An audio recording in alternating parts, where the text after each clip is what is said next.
இந்திய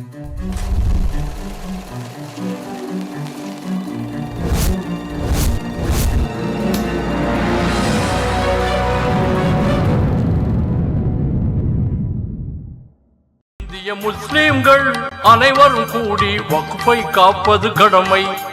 வக்ஃபு என்பது உரிமை, அதை வழக்க நினைப்பது கொடுமை. வக்ஃபு என்பது உரிமை, அதை வழக்க நினைப்பது கொடுமை. கண்டன பேருரையாக வி.எஸ். ரமணி அவர்களை பற்றி நான் சொல்ல வேண்டும். கடந்த பாசிச அரசு கொண்டு வந்துள்ள CAA, NRC போன்ற சட்டத்திற்கும் முத்தலாக்கு சட்டத்திற்கும் அவர்கள் எப்பொழுதுமே குரல் கொடுத்து கொண்டே இருந்தார்கள். சமீபத்தில் இப்போ நாங்கள் அழைப்பு கொடுக்கும்போது கூட அவங்க சொன்னாங்க, அண்ணே என் பேர் முதல்ல போடுங்க அப்படின்னாங்க. இதுக்கடையில் அவர்கள் யார் என்று சொன்னால் அவர்கள் ஒரு பிராமணர். தனக்காக தன் சிறுபான்மை மக்களுக்காக நான் குரல் கொடுக்க தயார் என்று தானே செலவழித்து, எந்த செலவு நீங்க கொடுக்கவானே நானே வரேன் அப்படின்னு சொல்லிட்டு சிறுபான்மை மக்களுக்கு பாதுகாப்பு அரணாக இன்று அவர்கள் வந்திருக்கிறாங்க. வரும்போது காரைக்கால்ல ஒரு பேரணி நடக்குது. அண்ணா அங்க பேச கூப்பிடுறாங்க, பேசிட்டு வந்துடுறேன்னு சொல்லிட்டு அங்கேயும் சிறுபான்மை துறை சார்பாக பேசிவிட்டு இன்றைக்கு நம்முடைய இந்த சிறுபான்மை மக்களுக்காக குரல் கொடுக்க வந்திருக்கிறார்கள். அருமையான பேச்சை நாம் கேட்க காத்து கொண்டிருக்கிறோம். நம்முடைய கண்ணியத்திற்கு மேன்மைக்கு மரியாதைக்குரிய முன்னாள் அகில இந்திய காங்கிரஸ் செயலாளர் ஊடகத்துறை SV ரமணி அண்ணன் அவர்கள் இப்பொழுது அவர்கள் கண்டன உரை நிகழ்த்துவார்கள். பிஸ்மில்லாஹிர் ரஹ்மானிர் ரஹீம்.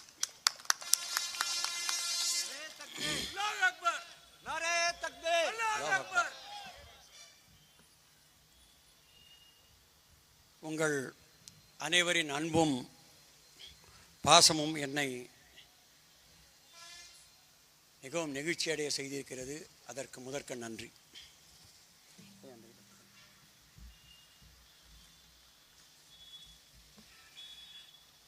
தமிழ்நாடு ஜமாத்துல் உலா மகாசபை நடத்தும் இந்த வக்ஃப் சட்டத்திட்ட மசோதாவை கண்டித்து ஒரு சிறப்பான கூட்டம் இங்கு நடைபெற்று கொண்டிருக்கிறது.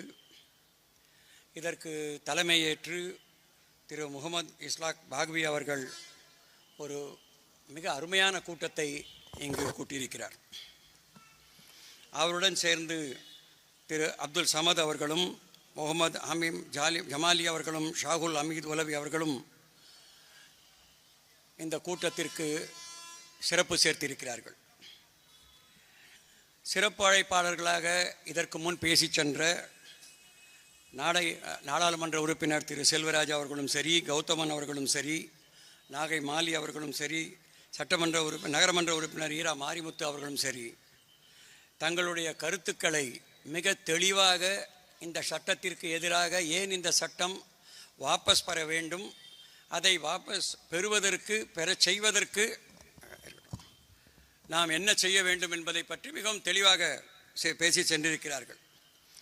அதேபோல் திரு நிசாமுதீன் அவர்கள், முன்னாள் சட்டமன்ற உறுப்பினர், தெளிவாக இந்த சட்டத்திலே ஏன் இந்த சட்டம் எதற்கு என்பதையும் தெளிவுபடுத்தியிருக்கிறார்கள். அது இல்லாமல் இப்பொழுதுதான் அவர் ஒரு நல்ல ஒரு 2 அல்லது 3 அது தினமணியில் வந்ததுங்களா, அது அவருடைய ஒரு பதிப்பு தினமணியில் வந்திருக்கிறது. நல்ல அருமையான பதிப்பு. அனைவரும் அதை கண்டிப்பாக இந்த வகாப் குறித்து கூறப்படும் ஐயப்பாடுகள் உண்மையானதா என்பதை தெரிந்து கொள்ள வேண்டும்.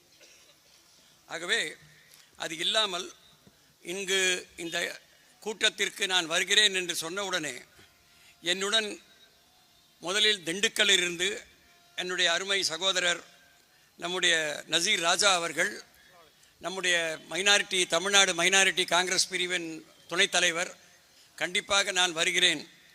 அதேபோல் புதுச்சேரியின் மாநில பொதுச் செயலாளர் திரு சூசை ராஜ் அவர்கள், நான் உடனடியாக வருகிறேன்.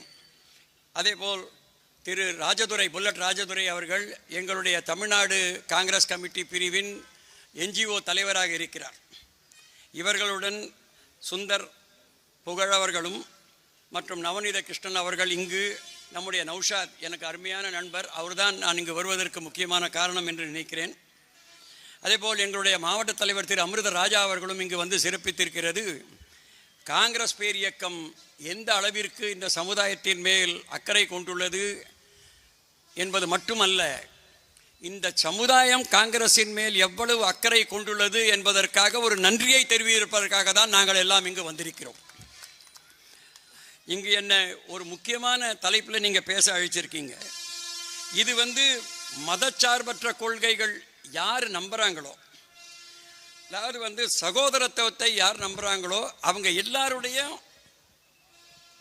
உள்ளத்தில் இருக்கிற அந்த டாபிக் அது. இன்று அதற்கு ஒரு ஆபத்து என்று என்றால் எல்லோரும் சேர்ந்து இதை நாம் சந்திக்க வேண்டிய நிலைமையிலே நாம் இருக்கிறோம். கடந்த 5 ஆண்டுகளுக்கு முன்னால் இதே CAA சட்டத்தை அவர்கள் கொண்டு வந்த போது நானும் திருச்சி வேலுச்சாமி அவர்களும் கிட்டத்தட்ட 42 மாவட்டங்களில் கூட்டங்களிலே பேசினோம். கடைசி கூட்டம் திரு ஜவஹர்லா அவர்கள் விழுப்புரத்திலே ஏற்பாடு செய்யும் போதுதான் ஊரடங்கு சட்டம் வருகிறது. 12 மணிக்கு நாங்கள் பேசிக் கொண்டிருக்கும் போது மைக்கை பிடுங்குகிறார்கள், நீங்கள் இனிமேல் பேசக்கூடாது என்று. அந்த 42 கூட்டத்தில் ஒரு சகோதரத்துவம்னா என்ன, ஒரு இன்னொரு மதத்தின் மேல், ஒரு மதத்தை சார்ந்தவர் மேல் எந்த அளவுக்கு நம்பிக்கை இருக்க வேண்டும், இருக்க முடியும் என்பதற்கு ஒரு உதாரணம் தொண்டியில் நடந்த சம்பவம். தொண்டியிலே கூட்டம் ஒரு 8-8:30 மணிக்கு முடிகிறது. நான் தான் கடைசியாக பேசுகிறேன். பேசிட்டு வரும்போது எல்லாரும் கூட பேசிக்கினே வராங்க. சாப்பிட போகிற இடத்துல அந்த ஊர் ஒரு மிகப்பெரிய மனிதர், அவர் தான் சாப்பாடு அரேஞ்ச் பண்ணியிருக்கார். அப்படி கதவுல அப்படி நிற்கிறார். சாரிங்க, உங்களுக்கு சாப்பாடு இல்லை அப்படின்றார். பரவாயில்லைங்க, தூத்துக்குடி போகிறேன், அங்கே போய் நான் சாப்பிட்டுக்கிறேன். அது எப்படி உங்களை நாங்கள் சாப்பிடாம விட்டுருவோம்? சரிங்க, சாப்பாடும் இல்லை, சாப்பிடாம விட மாட்டீங்க, என்ன பண்ண போகிறீங்க? அதை பார்த்தீங்களா, அதுதான் எங்கள் பெண்கள் வசிக்கும் பகுதி. அந்த பெண்கள் வசிக்கும் பகுதியில் உங்களுக்காக நாங்கள் வெஜிடேரியன் சாப்பாடு செஞ்சு வச்சுருக்கோம். எந்த ஆணும் அங்கே இருக்க மாட்டாங்க, நீங்கள் மட்டும்தான் இருப்பீங்க. நீங்கள் பெண்கள் வசிக்கும் பகுதியில் ஒரு மாற்று மதத்தினை சேர்ந்த என்னை, அதுவும் என்ன சொல்கிறாரு, உங்களை சாப்பிட விட்ட மாட்டாங்க, கேள்வி கேட்டே கொண்டுடுவாங்க, ஏன்னா உள்ள 50 பேர் இருக்காங்கன்றார். நீங்கள் எந்த ஒரு இஸ்லாமிய மதத்தின் சேர்ந்தவர் இப்படிப்பட்ட ஒரு அன்பினை ஒரு மாற்று மதத்திடம் காட்ட வேண்டும் என்றால் இது எவ்வளவு அருமையான நாடுங்கிறத நீங்கள் யோசிச்சு பாருங்க. இங்கே மக்கள் மனித நேயம் எப்படி இருக்கிறது, மதத்திற்கெல்லாம் அப்பாற்பட்ட மனித நேயம் நம்மிடம் இருக்கிறது. அப்படிப்பட்ட மனித நேயத்தை கொல்வதற்காகத்தான் இப்படிப்பட்ட சட்டங்கள் வந்திருக்கின்றன. பலவரும் இன்று பேசியவர்கள் அனைவருமே இந்த சட்டத்தை கண்டித்து இதை எதிர்த்து கண்டிப்பாக பேசினார்கள். இதை போல தான் CAA மீட்டிங்லையும் எல்லாருமே கண்ணாமண்ணான்னு திட்டினாங்க. அதனால் நான் ஒரு முடிவெடுத்தேன். ஏன்னா ஒரு முத்துப்பேட்டையில் முதல் மீட்டிங் நான் பேசினப்போ ஒரு பெரியவர், ஒரு இஸ்லாமிய சகோதரர் எனக்கு அந்த ஐடியாவை கொடுத்தார். நான் மீட்டிங் பேசிட்டு இறங்குறேன். அவர் சொல்கிறாரு, எங்கே ஒன்றும் ப்ராப்ளம் வராதே அப்படின்னு கேட்டார். இல்லை ஒன்றும் வராதுங்க, ஏன் கவலைப்படுறீங்க? இல்லை, நான் இப்போ தான் 3 இட்லி மெஷின் போட்டிருக்கேன். அந்த இட்லி மெஷின் நல்ல வருமானம் வருதுங்க. இன்னும் ஒரு 3 போடலான் இருக்கேன். எங்களெல்லாம் வெளியில் அனுப்பிச்சிட்டாங்கன்னாக்கா அப்புறம் நான் எப்படிங்க போட முடியும்னு கேட்டார். எனக்கு அப்போ தான் புரிஞ்சுது. ஏன்னா அந்த CAA சட்டத்தில் அதை மிகவும் நுணுக்கமாக படித்து தான் அந்த 42 கூட்டமும் பேசினேன். ஒரு முஸ்லீமை கூட, ஒரு இஸ்லாமிய சகோதர சகோதரிகளை கூட அவங்களால வெளியேற்ற முடியாது. அந்த சட்டத்தில் ஒருத்தரை கூட வெளியேற்ற முடியாது. அது ஒரு CAA சட்டம், ஒரு வெத்து சட்டம். ஆனால் எதுக்கு கொண்டு வந்தாங்க? இஸ்லாமிய சகோதரர்களை, இஸ்லாமிய சமூகத்தினரை எப்பொழுதுமே பயமுறுத்தி வைக்க வேண்டும் என்ற ஒரே காரணத்திற்காக கொண்டு வந்த சட்டம் அந்த சட்டம். இன்னைக்கும் சொல்றேன், CAA வச்சு இவங்களால ஒரு முஸ்லீமை இந்த நாட்டிலேருந்து வெளியேற்ற முடியாது.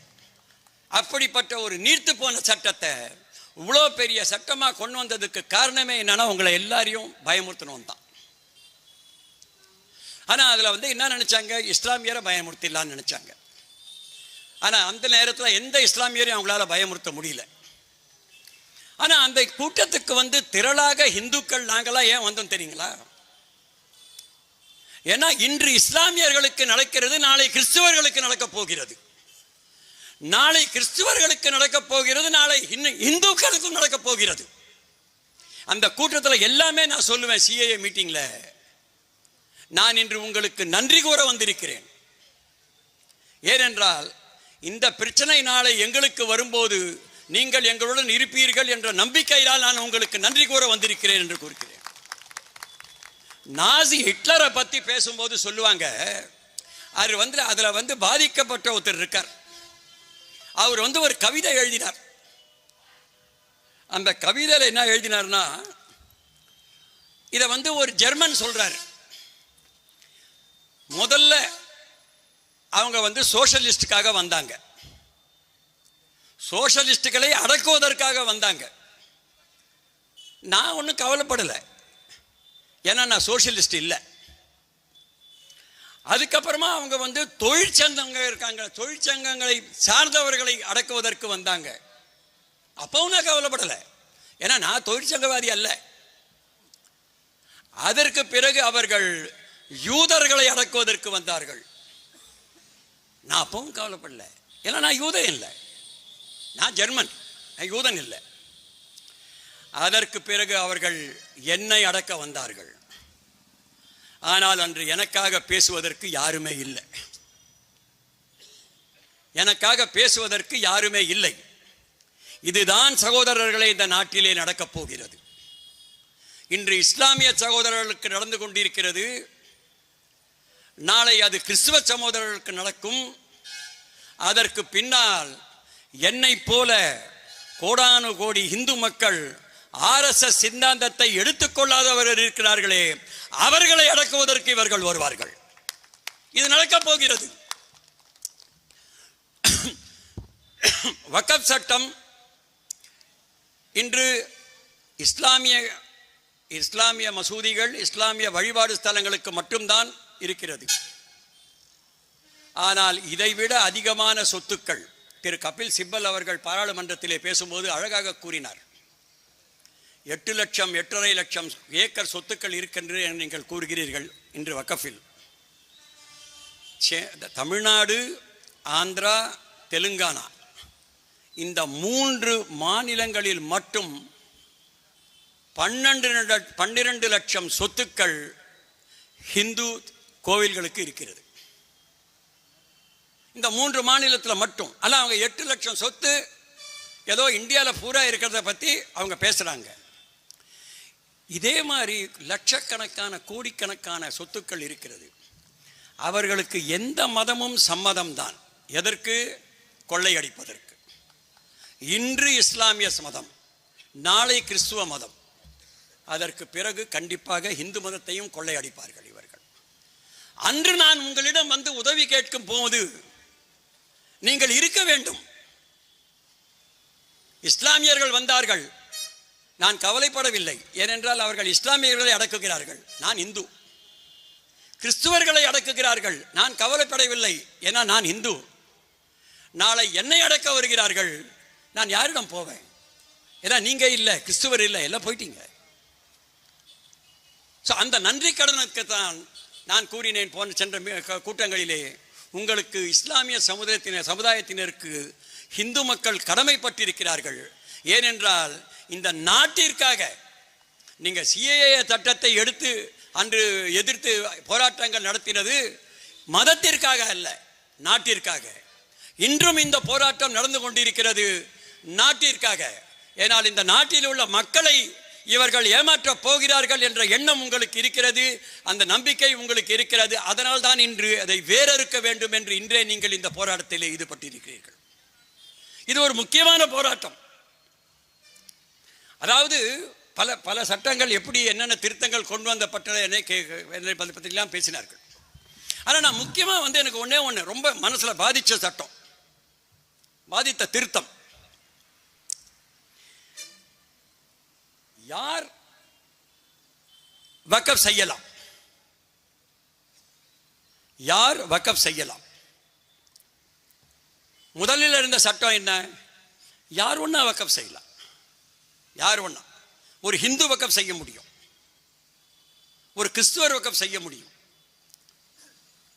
நான் வருவதற்கு முன் திரு தமிமன் அன்சாரியிடம் பேசிக்கொண்டே வந்தேன். அவர் சொன்னார், அண்ணே எங்க நாகூர் தர்கா வந்து கூத்தாநல்லூரில் ஒரு ஐயர் கொடுத்தது தாங்க. நான் சொன்னேன், நீங்கள் வந்து பெரிய ஸ்ரீரங்கப்பட்டினத்தில் ஒரு கோவில் இருக்க, அந்த கோவில் இடம் திப்பு சுல்தான் கொடுத்தது. திப்பு சுல்தான் பல கோயில்களுக்கு இடம் மட்டுமல்ல, பல கோயில்களை கட்டி கொடுத்திருக்கிறார். இதுதான் இந்த நாட்டின் வேற்றுமையில் உள்ள வேற்றுமை. அழகாக சொல்லிட்டு போனாங்க. ஒரு முன்னால் பேசினவர் வேற்றுமையில் ஒற்றுமையை பற்றி ரொம்ப அழகாக பேசினார். இதுதான் இந்த நாடு. இந்த நாட்டை வந்து இவங்க ஏன் ஒரு இவ்வளவு அவசரமாக ஒரு திட்ட நம்ம பாராளுமன்ற உறுப்பினர் ரொம்ப அழகாக பேசிட்டு போனார். அதாவது 2014 இவங்க ஆட்சிக்கு வந்தாங்க. 2024 வரைக்கும் இவங்களுக்கு வந்து வக்கஃப் பற்றி யோசிக்கவே இல்லை. பாராளுமன்றத்தில் பேசும்போது அமைச்சர் சொல்றாரு, நாங்கள் பலதரப்பட்ட மக்கள்கிட்ட பேசினோம், அவங்களெல்லாம் கேட்டு தான் நாங்கள் இந்த வக்கஃப் சட்டத்துக்கே நாங்கள் கொண்டு வந்திருக்கோன்றார். நீங்கள் ஒரு சட்டம் வந்து புதியதாக ஒரு சட்டம் கொண்டு வருதுன்னா குறைஞ்சது 10 வருஷம் ஆகும். ஏன்னா அந்த அளவுக்கு அதில் ஆராய்ச்சி செய்து தான் ஒரு சட்டத்தை கொண்டு வர முடியும். ஒரு சட்ட திருத்தம் கொண்டு வருவதற்கு குறைந்தபட்சம் 3 வருஷம் ஆகும். அதில் சொல்கிற மாதிரி எல்லாத்தையும் ஸ்டேக் ஹோல்டர்ஸ்னு சொல்லுவாங்க, எல்லாத்தையும் பேசி தான் கொண்டு வர முடியும். 2024 இந்த சட்டத்தை வக்கஃப் சட்டத்தை கொண்டு வராங்க. அது ஜாயிண்ட் பார்லிமெண்டரி கமிட்டிக்கு போகுது. 2023 இவங்களுடைய மைனாரிட்டி அஃபேர்ஸ் மினிஸ்ட்ரி இருக்க, அது வந்து எப்பவுமே பாராளுமன்ற குழு இருக்கும். அந்த மினிஸ்ட்ரிக்கு 3 கூட்டம் போட்டிருக்காங்க. ஜூனில், செப்டம்பரில், நவம்பரில் 2 கூட்டம். இந்த 4 கூட்டத்திலையுமே அவங்க வக்ஃபை பற்றி பேசவே இல்லை. அதாவது 2023 வரைக்கும் அவங்க வக்ஃப் சட்டத்தில் வந்து ஒரு திருத்தம் கொண்டு வர வேண்டும்னு அவங்க நினைக்கல. ஆனால் 2024 கொண்டு வராங்க. ஏன் இந்த அவசரம்? பாராளுமன்ற உறுப்பினர் சொன்னார், ராத்திரி பூரா பேசணும், காத்தால 2 மணி வரைக்கும். ஏன் 2 மணி வரைக்கும் எதுக்கு பேசுறது? அடுத்த பாராளுமன்ற தொடர்றது. ஏன் 2 மணி வரைக்கும் அதை பேசி அன்னைக்கே அந்த சட்டத்தை கொண்டு வர வேண்டிய அவசியம் என்ன? அது எப்படிப்பட்ட ஷரத்துக்கெல்லாம்? நான் ஒரு ஹிந்து, ஆனால் நான் வந்து ஒரு வக்கஃப் பண்ணக்கூடாது. இன்னைக்கு எனக்கு தெரிஞ்சு வக்கஃப்னு செய்யாமல் இருக்கலாம். ஆனால் நம்ம பாலாஜி ஹாஸ்பிட்டலில் டாக்டர் இருக்கார், டாக்டர் ரேலா. அவர் வந்து நம்ம லிவர் சம்பந்தப்பட்ட வியாதிகளை, அவ்வளோ வியாதிகளை வந்து அவர் இது பண்ணியிருக்கார். அவருக்கு திரு ஜெகத் ரட்சகன் அவர்கள் அவருடைய குடும்பத்திலே உள்ள ஒரு சகோதரிக்காக சென்ற போது அவர் அதாவது யாருமே முடியாதுன்னு சொன்னதை அவர் வந்து சரி பண்ணி கொடுத்தார். ஜெகத் ரட்சகன் சொன்னார், நீங்கள் இதை செஞ்சதுக்காக உங்கள் கூட நான் ஒரு ஹாஸ்பிட்டல் ஆரம்பிக்கணும், நீங்கள் இன்னும் பல பேருக்கு நான் நன்மை செய்யணும். அதனால தான் பாலாஜி ஹாஸ்பிட்டல் ஆரம்பித்தார். இன்றைக்கும் டாக்டர் ரேலே பார்ட்னராக இருக்கார். அப்போ ஜெகத் ரட்சகர் ரேல இந்த மாவட்டக்காரர் தான், கிளியனூர்காரர். ஓகே. ஸோ அவருக்கு வந்து அப்போ அவர் சொன்னார், இதை வந்து நான் எப்படி கொடுக்கலாம் அப்படின்னாரு. நீங்கள் எப்படி ஒன்றா பண்ணுங்கன்ட்டார் அவர். இது மக்களுக்கு போகணும், அதனால் வந்து ஒரு ட்ரஸ்ட்டில் வந்து ஒரு ஹாஸ்பிட்டல் ஃபார்ம் பண்ணிடலான்ட்டார். அப்போ கூட வந்து டாக்டர் வந்து எனக்கு வந்து இதை ஒர்க் பண்ணி கொடுங்கன்னு கேட்கல. ஏன்னா இந்த மாதிரி ஆபத்தெல்லாம் வரும்னு யாருக்கும் தெரியாது. எப்படிப்பட்ட ஆபத்து உங்களை காத்துன்னு இருக்கு. நீங்கள் வந்து ரிஜிஸ்டர் பண்ணணுமா? எல்லா வக்கஃப் சட்டத்தையும் உள்ள அடிப்படையில் எல்லா வக்கஃப் சொத்துக்களும் நீங்கள் ரிஜிஸ்டர் பண்ணணும் 6 மாதத்துக்குள்ள. ரிஜிஸ்டர் பண்ணோன்னாக்க முதல்ல என்ன கேட்பாங்க? இப்போ முதல்ல வந்து வாரியத்தில் வந்து நம்ம உறுப்பினர்கள் இருந்தாங்க, இஸ்லாமிய உறுப்பினர்கள் இருந்தாங்க. அவங்களுக்கு தெரியும், அதனுடைய அர்த்தம் தெரியும், வக்கஃப்னா என்னோட அர்த்தம் தெரியும். நீங்கள் வந்து 100 ஆண்டு காலமாக 500 ஆண்டு காலமாக ஒரு சில இடங்கள் 1000 காலங்களாக இருக்கின்ற மசூதிகளும் சரி, ஏன் நம்முடைய இடுகாடுகளும் சரி, கபர்ஸ்தான்களும் சரி, எங்கே போய் நீங்கள் பேப்பரை கொண்டு வர போகிறீங்க? எங்கே போய் கொண்டு வர போகிறீங்க பேப்பரை? இது எப்படின்னாக்க சில இஸ்லாமியர்கள் சொல்கிறாங்க, நானே கேட்டேன், இது ரொம்ப நல்ல சட்டம் தானே, பெண்களுக்காக கொண்டு வந்திருக்காங்க, நல்ல சட்டம், இதில் பாருங்கள் வெளிப்படைத்தன்மை இருக்குது அப்படின்ட்டு. நான் ஒன்று தான் சொன்னேன், AK-47 துப்பாக்கி இருக்க, அது யார் கையில் இருக்குன்னு தெரிஞ்சுதான் அந்த துப்பாக்கியை கொடுக்கணும். நீங்கள் வந்து நாட்டுக்கு போராடுற இராணுவ வீரர்கிட்ட கொடுத்தீங்கன்னா அது அதுக்கு பயன்படும். ஒரு திருட்டு பையன்கிட்ட கொடுத்தீங்கன்னா அதை திருடுறதுக்கு தான் யூஸ் பண்ணுவான் அவன். ஸோ மோடி அவர்களும் அமித்ஷா அவர்களும் RSS அவர்களும் இதை திருடுவதற்காக ஒரு ஆயுதமாகத்தான் பயன்படுத்தப்படுகிறார்கள். அவர்கள் திருடப் போவது எல்லாம் உங்கள் சொத்துக்கள் தான். ஆனால் உங்கள் சொத்துக்கள் இன்று நாளை என்னுடைய சொத்து, அனைவரும் அவர்களுடைய சொத்து. இதுதான் அவர்களுடைய நோக்கம். ஏனென்றால் அவர்களுக்கு தெரிகிறது 280, 320, இன்னும் 242, இனிமேல் இன்னும் 4 வருடத்துக்கு பிறகு அது வந்து 24 கூட வந்து நிற்காது. ஸோ இருக்கிற 4 வருடங்களில் திரு ராகுல் காந்தி அவர்கள் சொன்னது போல 2 கைத்தடிகளை வச்சுட்டு இந்த சட்டத்தை கொண்டு வந்து இந்த நிர்வாகத்தையே மாற்றி, அதாவது ப்ராப்பர்ட்டி சொத்துக்கள் எப்படி நிர்வகிக்கப்படும் என்பதையே இந்த சட்டம் மாற்றுகிறது. எப்படி வாரியத்திற்கு ஒண்ணுமே கிடையாது. கலெக்டர் சர்வே வந்து கலெக்டர் பண்ணுவாராம். என்ன தெரியும் அவருக்கு? இஸ்லாமிய மதத்தை பற்றி கலெக்டருக்கு என்ன தெரியும்? அதுக்கு மேல இருக்கிற ஒரு ஆபீசர் இருக்காராம், அவரு டிசைட் பண்ணுவாராம். இது இல்லைன்னா கோர்ட்டுக்கு போகலாமா? இதெல்லாம் எதுக்கு தெரியுமா? உங்களுக்கு தெரியாதா? எல்லாருக்குமே தெரியும். பல பேர் கோர்ட்டுக்கு கூட போயிருப்பீங்க. ஒரு கேஸ் கோர்ட்டுக்கு போச்சுன்னா குறைஞ்சது 30 வருஷம் ஆகும். ஸோ எல்லா வகப் ப்ராப்பர்ட்டியும் கோர்ட்டில் கொண்டு வந்துருங்க. சரி, கோர்ட்டில் இருக்கு. இப்போ எப்படின்னாக்க ஒருத்தர் வந்து கொலையாளினே முடிவாகிட்டோம். அவரை வந்து ஹைகோர்ட் வந்து கொலையாளின்னு முடிவு பண்ணி தண்டனை கொடுத்துட்டாங்க. சுப்ரீம் கோர்ட்டுக்கு போகணும். சுப்ரீம் கோர்ட்டில் போய் வாதாடம், முதல்ல அப்பீல் கொடுக்கணும். இந்த மாதிரி இதை தப்பாக பண்ணியிருக்காங்கன்ற அப்பீலை நீங்கள் போகிறீங்க. சுப்ரீம் கோர்ட் நிராகரிச்சுனாக்க உங்களுக்கு ஒன்றும் கிடையாது. ஆனால் சுப்ரீம் கோர்ட் அதை ஏற்றுக்கொண்டா அந்த கோர்ட் கேஸ் முடிகிற வரைக்கும் நீங்கள் ஜாமீனில் இருக்கலாம். அது சுப்ரீம் கோர்ட் நினச்சதுன்னா உங்களுக்கு ஜாமீன் கொடுத்துடலாம். ஆனால் இதில் எப்படி தெரியுங்களா? நீங்கள் வந்து கலெக்டர்கிட்ட போகிறீங்க.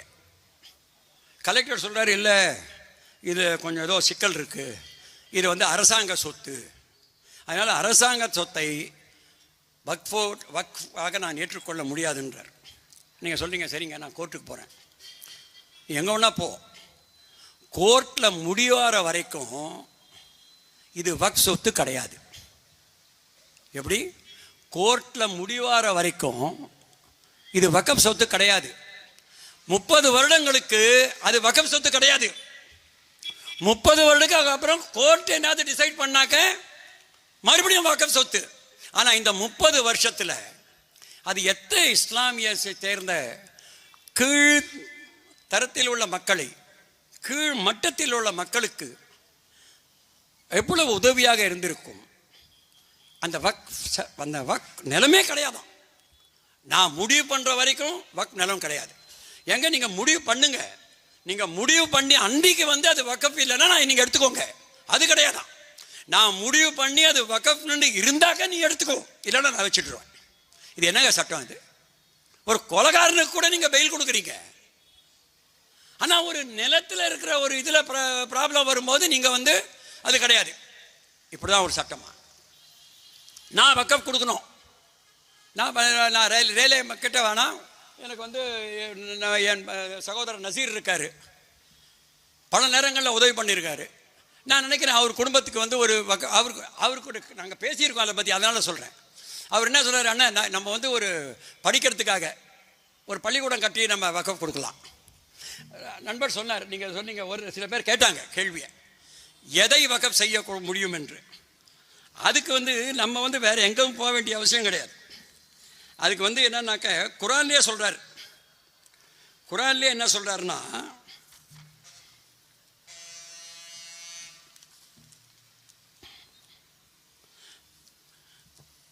நலிந்தவர்களுக்காக அவர்களுடைய நலனுக்காக வக்ஃபை உருவாக்குவதை தொடர வேண்டும் என்பது அல்லாஹ்வின் விருப்பம். அல் பக்ரா 2 நீங்க 215 ஆயத்தை படிச்சீங்கன்னா ரொம்ப அழகா கேட்குறாங்க. அல்லாஹ்ட்ட கேட்குறாங்க, நான் யாருக்கு செலவு செய்யணும்னு கேட்குறாரு. எஸ் அலுனாக மாயுசுபிகின் குல்மா அன் பக்தும் மின்கரின் பலியில் வாலிதனி வளகரபின் வல்ய தாமாவல் மசாக்கினி வபீனசபில் வமதாவலுமின் கயிற்றின் ப இல்லாஹு பிஹி அலீம். அல்லாஹ் சொல்றாரு, முதல்ல நல்ல பொருட்களைத்தான் நீங்க தானமாக கொடுக்கணும். நைட்டு சாப்பாடு கொஞ்சம் அதிகமாகி போச்சு, அதனால் இப்போ கொஞ்சம் ஊசி போடுற மாதிரி இருக்குன்னு அடுத்த நாள் நீங்கள் தானம் கொடுத்தீங்கன்னா அது தானம் கிடையாது. நல்ல பொருள்களை கொடுக்க வேண்டும். என் சட்டை கிழிஞ்சு போச்சு, 4 ஓட்டை வந்துடுச்சு, இப்போ நீ போட்டுக்கோ அப்படின்னா அது தானம் கிடையாது. நல்ல பொருள்களை கொடுக்க வேண்டும். அதுக்கப்புறம் அவர் சொல்கிறாரு, நீங்கள் எதை தானமாக கொடுத்தாலும், நான் சொல்லலை,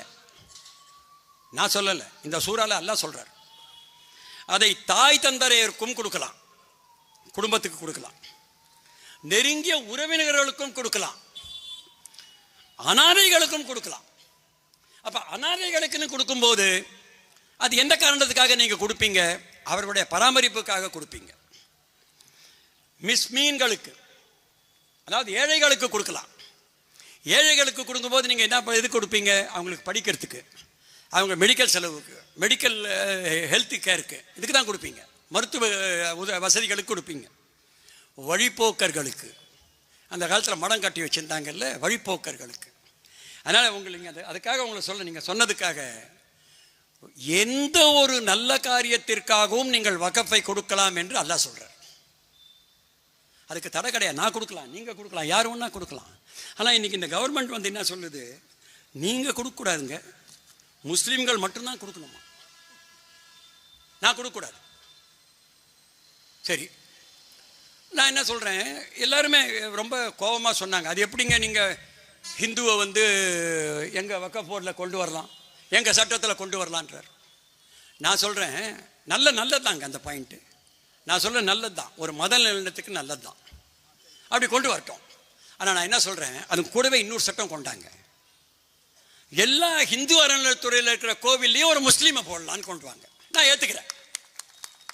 ஏன்னா நீங்கள் என்ன ஒரு ஹிந்துவை போடுறீங்க, ரொம்ப நல்லது, எனக்கு பிடிச்சிருக்கு. ஆனால் அது ஏன் ஒரு முஸ்லீமோ கிறிஸ்டியனோ ஒரு ஹிந்து இதுக்குள்ளே வரக்கூடாது? அப்படி ஒரு சட்டத்தை நீங்கள் கொண்டு வந்தீங்கன்னாக்க, நீங்கள் ஒரு நல்ல எண்ணத்தோட ஒரு சட்டத்தை, அதாவது மத நல்லிணக்கத்தை வளர்ப்படுத்துவதற்காக நீங்கள் ஒரு சட்டத்தை கொண்டு வந்திருப்பீங்க நான் நினைப்பேன். ஆனால் நீங்கள் அப்படி பண்ணலையே. வெறும் முஸ்லீம்கள் ஏன் அவங்கள அடக்கி உடக்கி இருக்க வேண்டும், அவர்களை பயமுறுத்தி இருக்க வேண்டும்.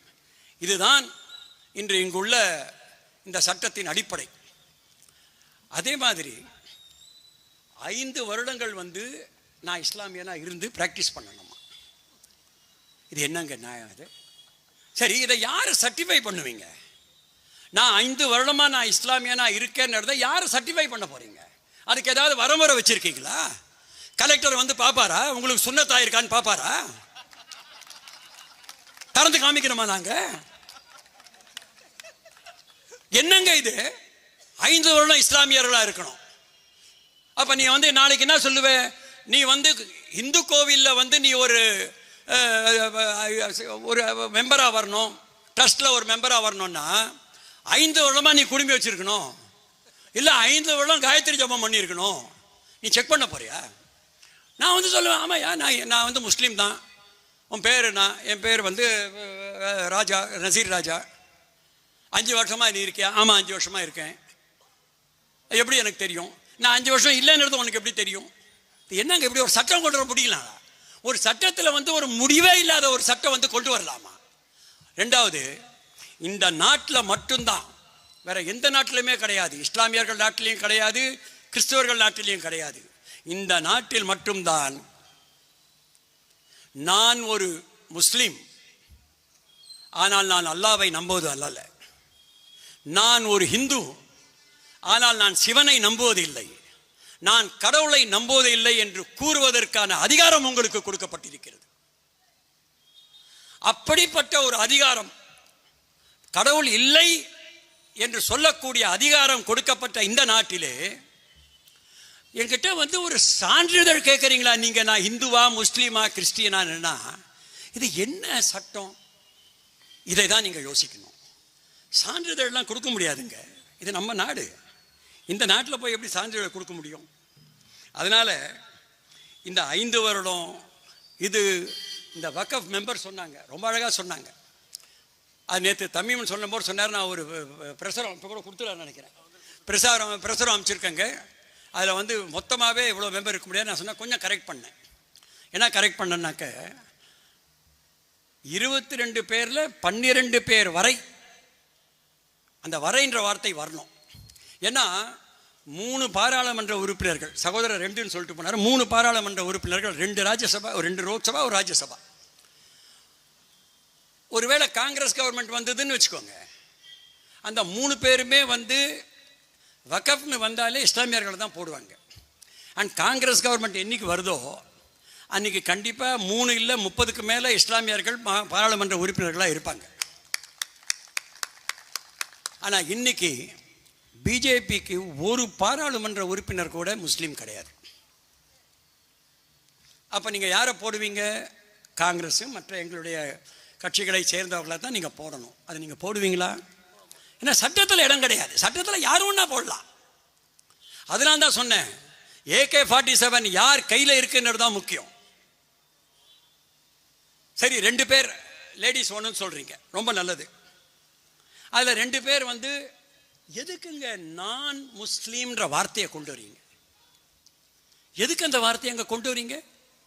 ஒரு இந்த அரசியல் நிர்ணய சட்டம் எல்லோருக்கும் சமம்ன்ற அந்த ஒரு ஆர்டிக்கல்லாம் இப்போ எல்லாம் சொன்னாங்களே, அப்போ நான் முஸ்லீம் என்ற ஒரு வார்த்தையே நீங்கள் வந்து ஒரு ஆக்டில் கொண்டு வந்தீங்கன்னா, சொருகினீங்கன்னா, அப்புறம் அந்த சட்டத்துக்கு என்ன மதிப்புன்ற நான் இது நீர்த்து போன சட்டம். அதனால தான் நான் சொல்கிறேன். ஆனால் வேறு வழி இல்லை. ஏன்னா இதை நம்ம சண்டை போட்டு ஆகணும். ஏன்னா நம்ம சகோதரர்களாக சொல்கிறாங்க என்னன்னாக்கா, அவங்க என்ன சொல்கிறாங்க, வக்ஃப்ன்றது வந்து ஒரு நம்மளுடைய இஸ்லாமிய மதத்தை சேர்ந்தது. ஆனால் வக்ஃப் போர்டு இருக்குது பாருங்க, அது வந்து நிர்வாகம் தானே. நிர்வாகத்தில் வந்து ஏன் வந்து நீங்கள் வந்து இதை கொண்டு வரீங்கன்றாங்க. நீங்கள் வந்து குரானில் வந்து அல்-பக்ரா 2:267 அது இல்லாமல் ஹதீத் உதாரணம் ரொம்ப நல்லா சொல்லிட்டு போனார். உமர் இப்னு அல் கத்தாபினோட உதாரணம் சொல்லிட்டு போனார். அதில் இன்னொரு உதாரணமும் இருக்குது. அது என்னன்னாக்க, ஆதாமின் மகன் இறந்து விடுகிறார். ஆதாமோட மகன் இறந்த உடனே நபி ஸல்லல்லாஹு அவர்கள் கூறுகிறார்கள், இவன் இறந்த பிறகு 3ஐ தவிர மற்ற எல்லாமே அவனை விட்டு போயிடும். முதல்ல அவனை இந்த உலகத்தை விட்டு போகாதது எதுன்னா தொடர்ச்சியான தர்மம். அதாவது இன்னைக்கு நான் செய்த தர்மம் அடுத்த தலைமுறைக்காக, அவர் சொன்ன மாதிரி ஒரு ஹாஸ்பிட்டல், ஒரு மஸ்ஜித், இதற்காக செலவுப்பட்ட ஒரு கபரிஸ்தான், இதற்காக கொடுக்கப்பட்ட தர்மம், இதுதான் முதல்ல வைக்கிறார். அதுக்கப்புறம் தான் அவர் வந்து அறிவு சார்ந்த போதனைகள், நான் எனக்கு தெரிஞ்சதெல்லாம் அவங்களுக்கு கற்றுக் கொடுத்துருக்கலாம். அண்ட் 3வது தான் என்ன சொல்கிறாரு, அவனுக்காக பிரார்த்தனை சொல்லியும் நல்லொழுக்கம் உள்ள மகன். இவங்க 3 பேர் தான் வந்து இருப்பாங்க, மற்ற எல்லா நற்செயலுமே போய்டுன்றார் அல்லாஹ். மகனுக்கு கூட 3வது. ஆனால் செய்த தொடர்ச்சியான தர்மத்துக்கு தான் முதலிடம் கொடுக்கிறார். ஏன்னா குரான் வந்து என்ன சொல்லுது, செல்வம் யாருக்கும் சொந்தமானதல்ல, அது அல்லாஹ்வுக்கு சொந்தமானது தான் குரான் சொல்லுது. அந்த குரானை நம்பவர்கள் அதைத்தான் அடிப்படையாக வக்ஃப் மூலமாக செய்கிறார்கள். நீங்கள் வந்து அல்-பக்ராவில் வந்து 272 படங்க, 57 ஹதீத் 18 படிங்க. இதில் எல்லாமே வந்து அவர்கள் வந்து நேரடியாக தர்மம் செய்ய வேண்டும், நேரடியாக இதை, அதாவது வந்து நீங்கள் வந்து நேரடியாக தர்மம் செய்ய வேண்டும் என்பதற்காக அதனுடைய அடிப்படை தான் வக்ஃப் என்பதற்காக அடையாளம் இருக்கிறது. அதனால் வந்து வக்ஃப் போர்டு வந்து ஒரு நிர்வாகம், ஆனால் வக்ஃப் வந்து ஒரு இஸ்லாமிய சமூகத்தை சேர்ந்ததுன்னு அமித்ஷா வந்து பார்லிமெண்ட்டில் பேசியிருக்கார். இது என்ன நியாயம்? ஏன் மக்களை திசை திருப்புறீங்க? உடனே நம்பிடுறாங்க. பார்த்தீங்களா, கரெக்டாக தானே சொல்கிறாருங்க. வக்ஃப் போர்டு வந்து அதுக்கும் இஸ்லாமிய மதத்துக்கும் சம்பந்தம் இல்லைன்றாரு. சம்பந்தம் இருக்குது. எப்படி நீங்கள் ஒவ்வொரு சம்பந்தத்தையும் நாங்கள் வந்து வேதங்கள் மூலமாக கொண்டு வரோமோ அதன் மூலம் தான் நீங்கள் அல்குர்ஆன் மூலமாக கொண்டு வரீங்க. அந்த சம்பந்தங்கள் இருக்குது. சரி, இங்கே கொண்டு வந்தாங்களே, இதில் பார்த்தீங்கன்னா பலவிதமான சட்டங்கள் வந்து இப்போ 2 பெண்கள் இருக்கணும்ன்றது ஏற்கனவே இருந்தது தான். காங்கிரஸ் கொண்டு வந்ததுலேயே இருக்குது. அப்போ என்ன திடீர்னு நீங்கள் வந்து பெண்களுக்காக நாங்கள் செய்கிறோம்? என்ன பெண்களுக்காக நீங்கள் செஞ்சிட்டீங்க? எங்களுக்கு தெரியாதா நீங்கள் என்ன பண்ணீங்க பெண்களுக்காக? உங்கள் யூபியில் என்ன நடக்குது இஸ்லாமிய பெண்களுக்கு எதிராக இந்த உலகத்தில் உள்ள அனைவருக்கும் தெரியும். ஏமாற்று பெயர் வழிகள் நீங்கள். அதே போல் ஒரு முக்கியமான பாயிண்ட், லாஸ்ட் பாயிண்ட் இது என்னன்னாக்கா, இவங்க சொன்னாங்க முதல்ல வந்த சட்டம் சொல்கிறேன், அப்புறமா திருத்தம் வேறு மாதிரி வந்துடுச்சு. முதல்ல சட்டத்தை என்ன பண்ணாங்க, ட்ரிபியூனல் இருக்குது. ட்ரிபியூனலில் முதல்ல 3 பேர் இருந்துதான். அந்த 3வது நம்பர் யாருனாக்க இஸ்லாமிய சட்ட வல்லுனர். சட்டம் கொண்டு வந்தோடனே என்ன பண்ணிட்டாங்க, அவரை தூக்கிட்டாங்க. 2 பேர் தான் போகிறோம் அப்படின்ட்டாங்க. அதுக்கப்புறம் ஜேபிசியில் வந்து இந்த பாயிண்ட்டை கொண்டு போன அப்புறம் சண்டை போட்ட அப்புறம் தான் மறுபடியும் அந்த 3வது பேரை கொண்டு வந்தாங்க. இல்லைன்னாக்க இன்றைக்கி இருக்கிற அந்த ட்ரிபியூனலில் இஸ்லாமிய சட்டத்தையே தெரியாதவர்கள் தான் வக்ஃபை எப்படி நிர்வகிக்க வேண்டும், வக்ஃபை பற்றி என்ன முடிவு செய்ய வேண்டும் என்ற அந்த பதவியில் இருப்பார்கள். இப்படிப்பட்ட சட்டம் இந்த நாட்டிற்கு தேவையில்லை. அதனால தான் நான் என்ன சொல்கிறேன், இப்படிப்பட்ட கூட்டங்கள் இன்னும் அதிகமாக தேவை. உலமாக்கள், நம்முடைய இமாம்கள், இவர்களுக்கு வந்து ஒரு மிகப்பெரிய பொறுப்பு இருக்குது. ஓதுறது மட்டும் உங்கள் பொறுப்பு இல்லை, இந்த மதத்தை காப்பாற்றுவதும் உங்கள் பொறுப்பு தான். அதை எப்படி நீங்கள் காப்பாற்ற முடியும் என்றால், இதை ஒவ்வொரு இஸ்லாமிய சகோதரனுக்கும் எடுத்து கூறுங்கள். இதில் உள்ள ஆபத்தினை எடுத்து கூறுங்கள். குறிப்பாக இஸ்லாமியர்களுக்கு மட்டுமல்ல, அனைத்து இந்துக்களுக்கும் இந்த ஆபத்து இருக்கிறது என்பதை எடுத்து கூறுங்கள். அதேபோல் அனைத்து இஸ்லாமியர்களையும் நான் கேட்க விரும்புகிறேன். 30 கோடி இஸ்லாமியர்கள் இந்த நாட்டிலே இருக்கிறார்கள். ஒரு இஸ்லாமிய நண்பர் 2 இந்து நண்பர்களுடன் இதை பற்றி விவாதிக்க வேண்டும், இதை பற்றி எடுத்து சொல்ல வேண்டும். இதனுடைய ஆபத்தினை நீங்கள் கூறினால் 90 கோடி மக்கள் இந்த மசோதாவிற்கு எதிராக விடுவார்கள். ஒரு இஸ்லாமியர் 2 ஹிந்து போகிறோம், நீங்கள் 2 பேர், நீங்கள் 2 பேர், நீங்கள் 2, அதுக்கு மேலே நீங்கள் போக வேணாம். ஆனால் அவனுக்கு கரெக்டாக எடுத்து சொல்லுங்கள். அவங்க என்ன எடுத்து சொல்லணுன்றதை உலமாக்கள் எடுத்து சொல்ல வேண்டும். இது உலமாக்களுடைய கடமை. அப்பொழுதுதான் நாம் இந்த நாட்டை காப்பாற்ற முடியும். ஆகவே மறுபடியும் மற்ற பாயிண்டெல்லாம் எல்லாருமே பேசிட்டாங்க. அதனால் அதிகார இது வக்ஃப் நிர்வாகம் அதெல்லாம் வந்து நான் பேச விரும்பலை. கடைசியாக நான் என்ன சொல்கிறேன்னாக்க, அல்லாவோட தெய்வ குணங்கள் பலம் இருக்குது. அதாவது அல் ரவுஃப் கருணையுள்ளவர் அல்லாஹ், அல் வலி பாதுகாக்கும் நண்பர் அல்லாஹ், அல் லத்தீஃப் ரொம்ப மென்மையானவர், அல் கஃபூர் மன்னிப்பவர், அல் ரஹீம் கருணையுள்ளவர், அதற்கு மேல் அல் வதூத் அதாவது அன்பானவர்.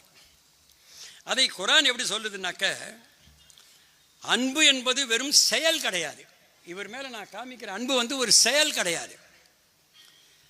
அல்லாவின் தெய்வீக பெயர்களில் ஒன்று அப்படின்னாக்க, அன்பே உருவானவர். அவர் பெயர், அவர் உருவானவர். அந்த அன்பிற்கு அவ்வளோ பவர் இருக்கு. நீங்கள் பைபிளில் வந்து 1 கொரிந்தியர் 13 அதிகாரம் இருக்கு. அந்த பூரா 13 செய்யுளும் வந்து அதில் வந்து அன்பை பற்றி பேசுவாங்க. அதில் சொல்லுவாங்க, நான் மனுஷர் பாஷைகளையும் நான் தூதர் பாஷைகளையும் பேசினாலும் அன்பெனக்கு இராவிட்டால் நாம் ஓசையிடுகின்ற கைத்தளம் போலவும் சத்தம் போடுகின்ற வெண்கலம் போலவும் இருப்பேன். அன்பு எனக்கு இல்லைன்னா நான் அன்னதானம் பண்ணினாலும் சரி, ஏன் என் சரீரத்தையே வந்து நீங்கள் வந்து மெடிக்கலுக்கு எடுத்துக்கோங்கன்னு எடுத்து கொடுத்துட்டா கூட எனக்கு அன்பு இல்லைன்னா ஒன்றும் பிரயோஜனம் இல்லைன்றாங்க. அதாவது வாழ்க்கையின் அடிப்படை அன்பு.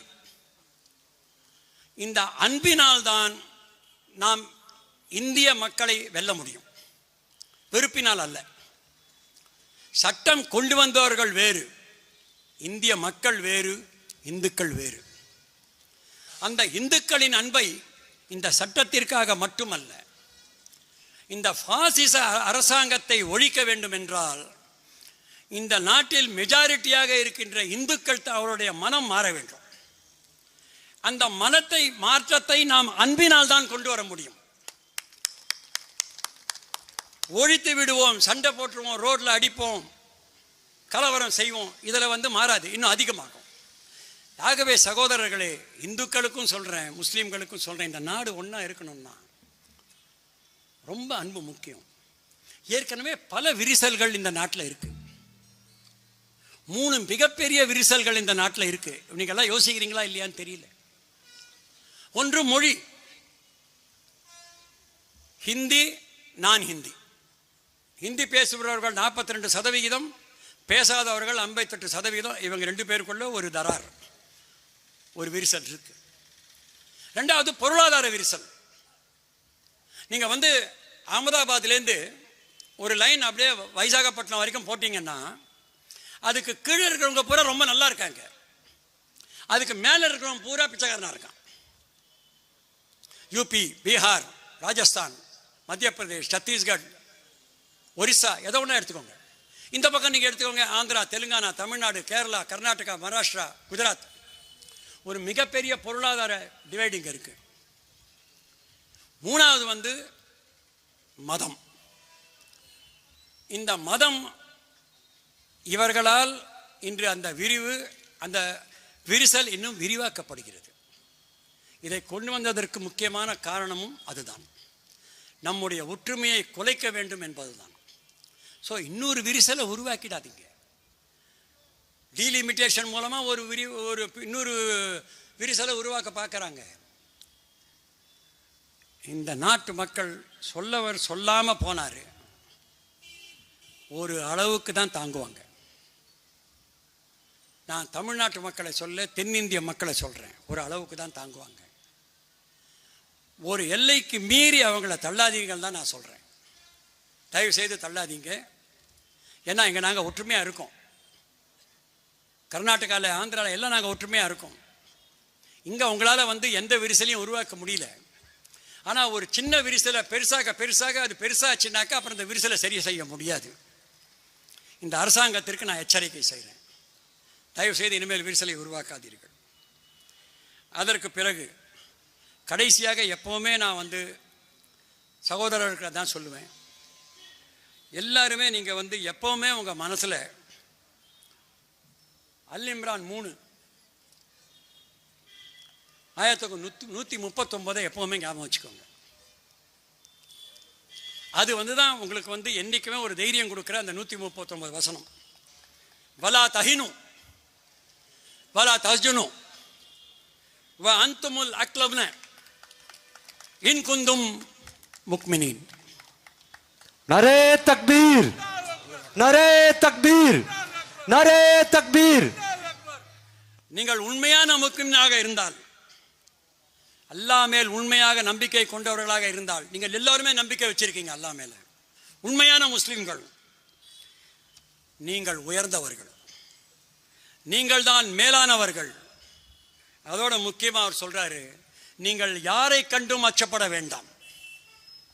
அல்லாஹ் சொல்றார், நான் இருக்கேன், நீங்கள் யாரை கண்டும் அச்சப்பட வேண்டாம். அந்த சட்டம் வந்தது சிஏஏ, நீங்க யாரை கண்டும் அச்சப்படல.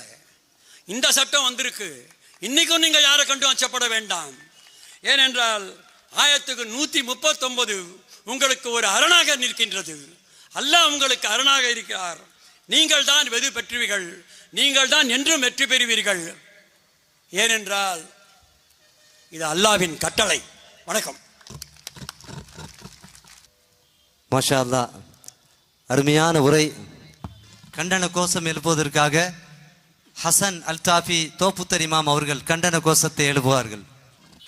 கண்டிக்கிறோம் கண்டிக்கிறோம் கண்டிக்கிறோம் கண்டிக்கிறோம் ஒன்றிய அரசை கண்டிக்கிறோம் ஒன்றிய அரசை கண்டிக்கிறோம் ரத்து செய் ரத்து செய் ரத்து செய் ரத்து செய் வக்ஃப் திருத்தத்தை ரத்து செய் வக்ஃப் திருத்த சட்டத்தை ரத்து செய் ரத்து செய் ரத்து செய் ரத்து செய் ரத்து செய் வக்ஃப் திருத்தத்தை சட்டத்தை ரத்து செய் வக்ஃப் திருத்த சட்டத்தை ரத்து செய் அபகரிக்காதே அபகரிக்காதே அபகரிக்காதே அபகரிக்காதே வக்ஃப் சொத்தை அபகரிக்காதே வக்ஃப் சொத்தை அபகரிக்காதே அபகரிக்காதே அபகரிக்காதே அபகரிக்காதே அபகரிக்காதே இறைவன் சொத்தை அபகரிக்காதே இறைவன் சொத்தை அபகரிக்காதே அபகரிக்காதே அபகரிக்காதே அபகரிக்காதே அபகரிக்காதே இறைவன் சொத்தை அபகரிக்காதே இறைவன் சொத்தை அபகரிக்காதே இறைவன் சொத்தை அபகரித்தால் இறைவன் சொத்தை அபகரித்தால் அழிவு நிச்சயம் மறவாதே அழிவு நிச்சயம் மறவாதே இறைவன் சொத்தை அபகரித்தால் இறைவன் சொத்தை அபகரித்தால் அழிவு நிச்சயம் மறவாதே அழிவு நிச்சயம் மறவாதே வஞ்சிக்காதே வஞ்சிக்காதே வஞ்சிக்காதே வஞ்சிக்காதே முஸ்லிம்களை வஞ்சிக்காதே முஸ்லிம்களே வஞ்சிக்காதே வஞ்சிக்காதே வஞ்சிக்காதே வஞ்சிக்காதே வஞ்சிக்காதே முஸ்லிம்களை வஞ்சிக்காதே முஸ்லிம்களே வஞ்சிக்காதே பிரிக்காதே பிரிக்காதே பிரிக்காதே பிரிக்காதே மதத்தின் பெயரால் மக்களை பிரிக்காதே மதத்தின் பெயரால் மக்களை பிரிக்காதே பிரிக்காதே பிரிக்காதே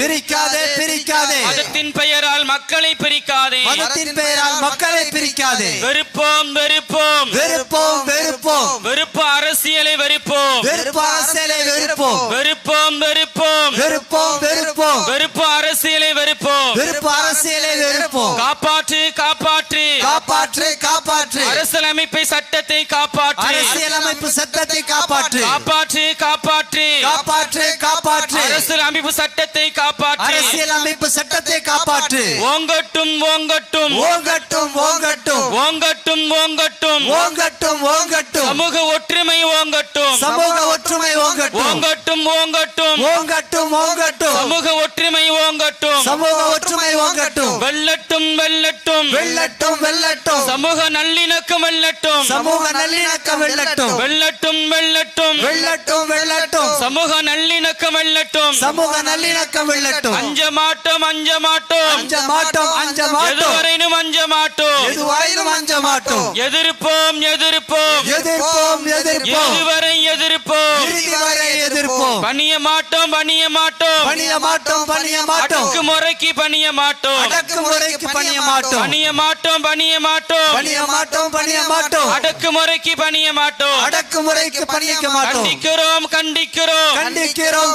ஒன்றிய கண்டிக்கிறோம் அரசை கண்டிக்கிறோம் ஒன்றிய அரசை கண்டிக்கிறோம்